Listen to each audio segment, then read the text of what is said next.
All right, why don't we kick things off with Protolabs? Admittedly, not a company I'm super familiar with, and I think it's because I've kind of written it off in the past and looked at it as this industrial manufacturing business that I couldn't quite understand. Yeah, Protolabs is a quick turn parts manufacturer. So if you are a designer and you want to make a physical part out of like plastic or metal or something like that, you can hire Protolabs to make a prototype for you. So you give them the design, and in a couple of days or weeks, they will send you back a physical part. And on the surface, you would assume that they were basically just a low volume contract manufacturer and prototyping company, which that does appear how it looks. However, what makes this company a hidden tech company, in disguise, is that the real secret to Protolabs' success is that it owns this proprietary software that aids in the design, the quoting, and the pricing of tech parts that are uploaded. For example, if a designer creates a part that they want to have made out of plastic or metal, they upload it to Protolabs computers. And Protolabs software then goes to work to analyze the part, and it actually makes suggestions back to the designer on ways that the part can be manufactured easier and cheaper. And it also provides them with a quote within a matter of hours to say, this is how much we believe we can make this part for.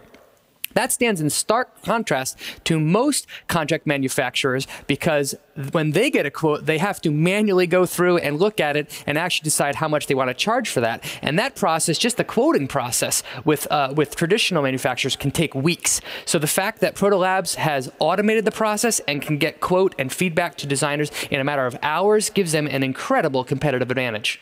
I love it when the company's name immediately becomes clear based on what they do. Protolabs, prototypes, totally makes sense to me, Brian.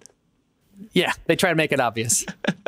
And what should folks look for in this business? I'm an outsider, so I don't know it super well. What are some of the key metrics people should be watching?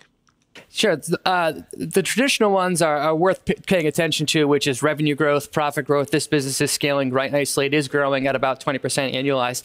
However, if you dig one level deeper, they report this metric called the number of product developers that are served. So these are the number of prototypers and designers that are using their software and uploading and buying products from them. So this figure will track pretty consistently with revenue growth over time. So this is just like for like a SaaS business, the number of users that are on it. So as of the most recent quarter, they had about 46,000 product developers that are uploading designs to them and buying from them. And this figure is growing at about 20% per year. So this is a key metric for investors to watch.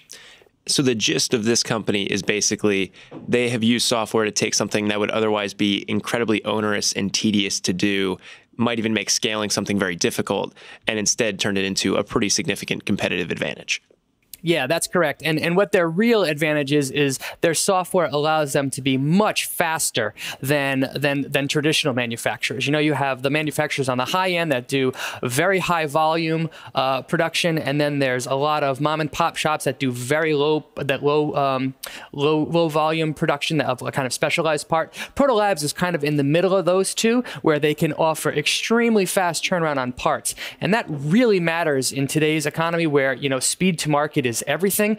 When you consider that a lot of parts have to go back and forth multiple times to get iterations right before it can be mass produced, working with Protolabs gives designers a huge competitive advantage because it greatly speeds up the design process.